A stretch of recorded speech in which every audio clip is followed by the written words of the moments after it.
guys, at Keisha Anderson here, Travel with Key LLC. I wanted to come and speak with you guys today just for a little bit to show you some of the things that I'm getting behind the scenes. If you don't know, we have a trip to Jamaica planned for a group for May of next year.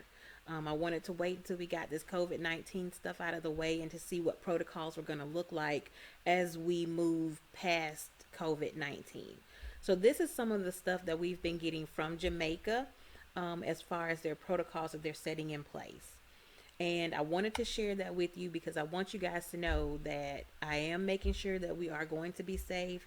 I am making sure that I'm staying up to date on what the new protocols are.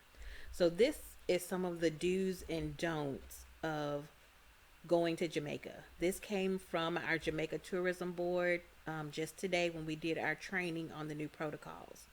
So, some of the do's and don'ts. One of the biggest changes that they are asking of us is to do our pre screening online before we even start planning. Well, the good thing for you is I've already done all the planning. I've got the trip put together. The only thing you're doing is saying, yeah, I want to bring some of my girlfriends. I want to bring my husband and my child. I want to go to Jamaica with a group of people so that I'm not traveling alone. So you'll get this infographic in your emails as we start to move forward with paying for the trip. So I want to make sure that we have all of our documents in place, all of that stuff out. Probably ask you about it a few times over email just to ensure that everybody has everything they need when we get ready to travel next year in May. That's one of the biggest things is making sure that we do that pre-registration.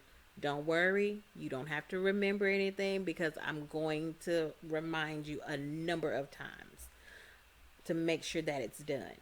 The second thing, masks. Masks are going to be needed. They want them worn in all of our common places while you're vacationing in Jamaica. I would suggest that you purchase the pack of 10 mask, the little blue surgical mask. That should be enough for one person throughout the entirety of our trip. It's not a long trip, so you shouldn't need more than those 10 per person. So if it's you and 3 girlfriends, make sure you have 30 masks. If it's you and your husband and your 2 kids, make sure everybody has 10 masks apiece. They will have masks there to give you should you forget yours, but because I'm just so extra cautious, I would want you to bring your own because you know where they've been. You brought them yourself. They came in your luggage or in your purse. You know where that package has been. So this is just one of the infographics that they provided to us. Like I said, you'll get this in your email, so you'll have it for your records as well. So one other thing I wanted to show you guys was just some of the discussion we had today on our training webinar. Before I click into it, because he's going to start talking as soon as I turn it on. And I'll jump around a little bit, so it may seem a little choppy, but I just wanted to hit a couple of the highlights so that you guys can know what to expect. And as we get more updates from Jamaica and from people who are traveling, because there are travelers that are ready to go now. The borders have for Jamaica will be open to tourists June 15th, and they're expecting their first flight of non-Jamaican visitors on the 17th. So we'll see and continue to watch and continue to learn from their experiences as they touch down in Jamaica post COVID-19. So here's some of the video. I'm not going to show you everything because we were there for over an hour, but I did want to touch on some of the highlights.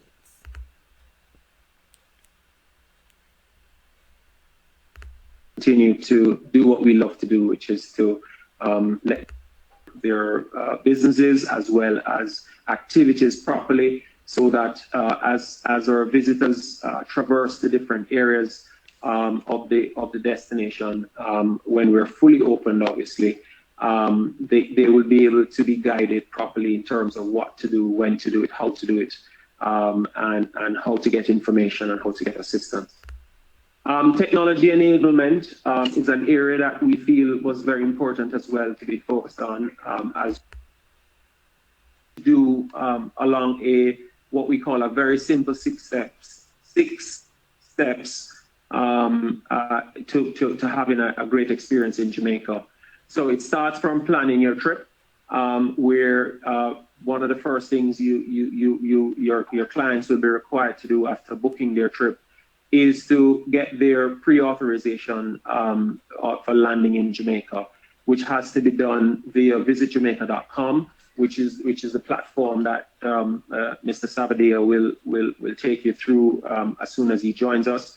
But that will allow you to have, or allow your clients rather, to have a set of pre-screening questions asked of them, which they have to respond to. They will complete that. They will also complete their mandatory immigration and customs landing form, and they'll make a submission to the Jamaican authorities, and they'll get a instant response whether their application has been approved or disapproved for any reason. Then obviously once they have that, that will be required for them to take with them to the airport for checking in, whether they're taking it electronically or taking it as a printed copy. And we will take you through that process, because I know a lot of you, are very protective of your traveling clients, and you may be required to assist them with completing some of those forms. So we want to make sure that you're also pretty much acquainted with it and understand and can provide guidance on the website. So as soon as you receive your one-time password on your email, you put that in here and verify. And what you can see here, that because I've made a lot of applications already, all my applications that have been approved in the past are listed here.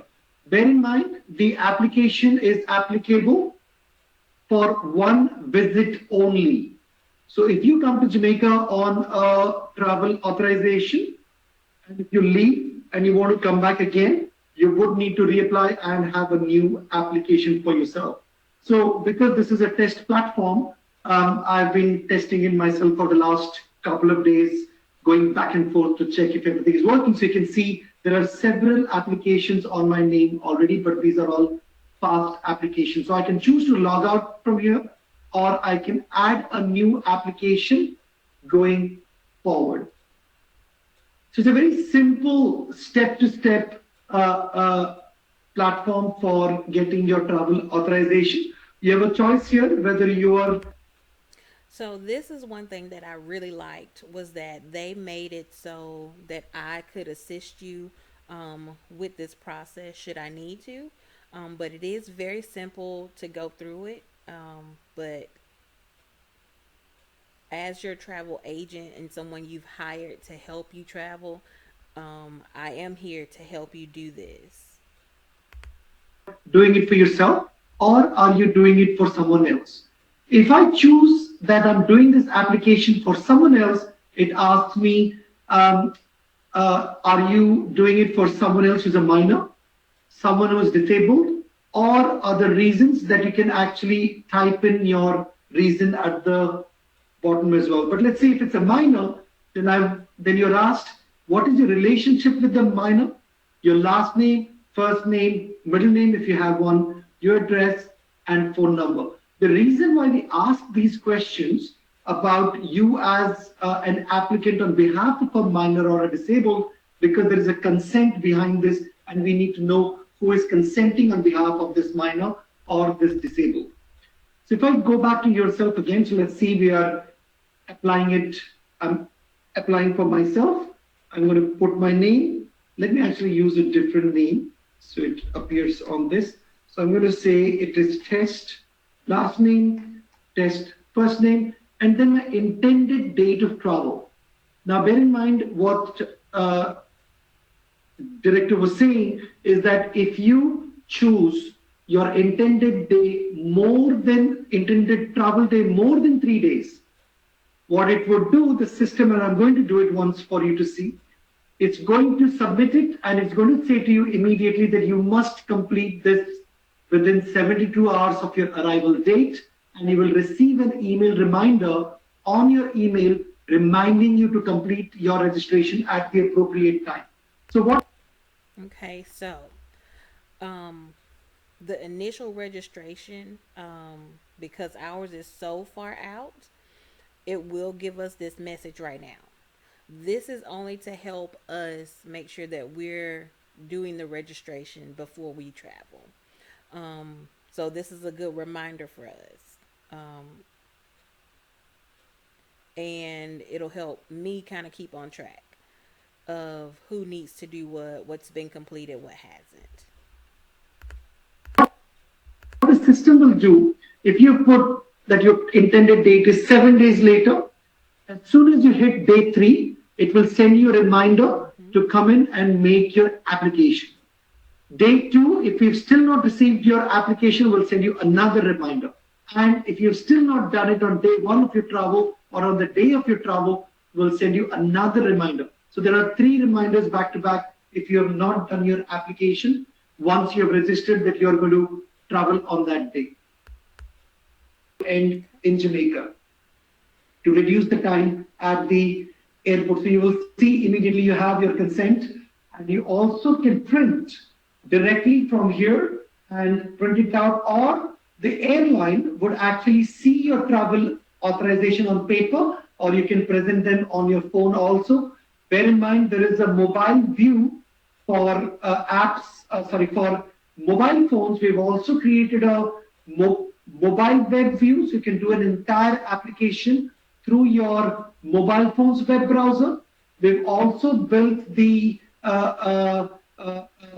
coding is done for us to integrate this into Visit Jamaica app also when that is launched. So you have 3 ways to apply on the mobile app when the app is released by Visit Jamaica, a mobile web browser or a computer web browser. You have all the 3 ways to do this. So this travel certificate.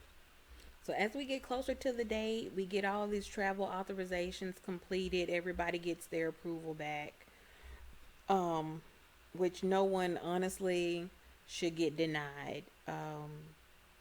As long as your passport is good, the information you put into the system is good, you shouldn't get denied. We shouldn't have a problem with that.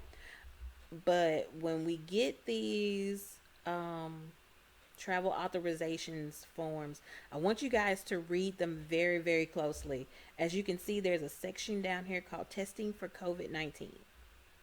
He kind of mentioned that in the beginning, about that. Basically, it is you consenting to present for a COVID-19 test at the airport when you land.